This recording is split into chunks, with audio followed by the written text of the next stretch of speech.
Hey everybody, so last night I saw Crawl, directed by Alejandra Aja. Sorry, I'm going to butcher that name, and I'm butchering the next name as well. Starring Kaya Scodelario and Barry Pepper. Crawl is a fun little horror movie that comes and goes, but is a good time to watch. I had some good fun with this movie. It's nothing to write home about, and it's pretty much the plot from the American Dad episode with the hurricane, but with gators instead of sharks. But Aja and Sam Raimi are able to do something relatively simple. Shit. But what Aja and Sam Raimi are able to do with a relatively simple concept is great. The movie starts off very slow for what I would say is the first 15 to 20 minutes, but once she gets to the house where her father is, the story and movie pick up very fast and really doesn't let up. For the acting, I like Shalario. I'm going to keep butchering her name.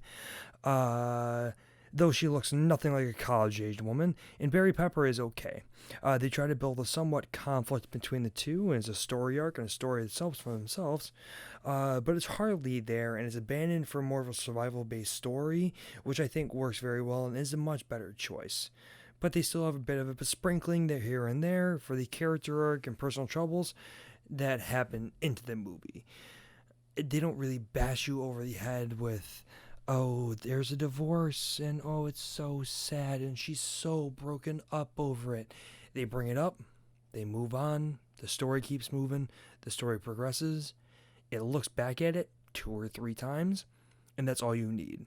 Because in a case like this, you're worried about survival, you're worried about getting out. You don't really have time to fight with your dad about why he decided to leave your mom or what happened with that. And for that, I liked it. My biggest problem with this movie, however, is some of the things the characters do are absolutely boneheaded. One of the times during this movie, she has to perform CPR on a certain person. I won't reveal who for spoiler reasons. But being a lifeguard, I know that if you're performing CPR on somebody who is on land, you have to give them 2 rescue breaths and then 30 chest compressions. And when you give those chest compressions, you go into the chest cavity 1/3 of their approximate chest cavity, which on a normal middle-aged male would be about 2 inches into the chest cavity. When you're watching Soldonaro, I'm going to keep pushing that name. I know I keep saying it, but I really am.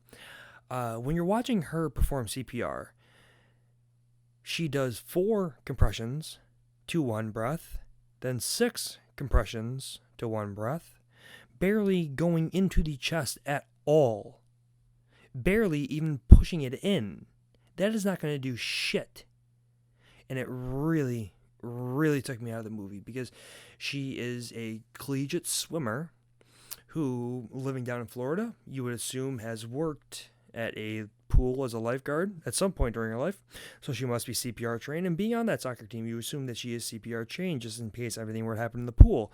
So you would think that she would know. She knows how to check for a pulse and see if somebody's breathing after they've drowned. She knows that, but she doesn't know how to perform CPR. For a personal reason, it just took me out of the movie very, very badly. And it was hard for me to get past that.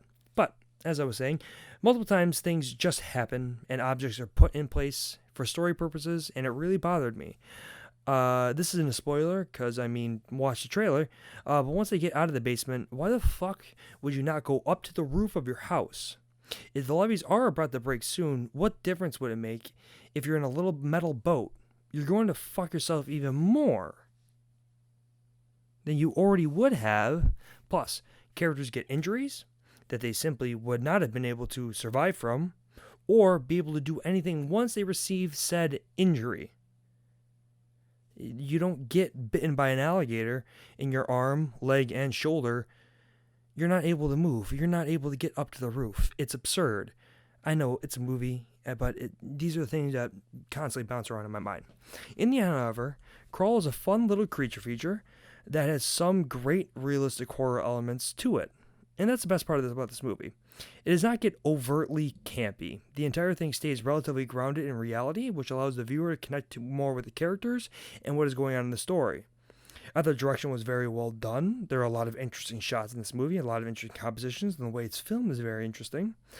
And there are a ton of Sam Raimi-isms sprinkled throughout the entire film.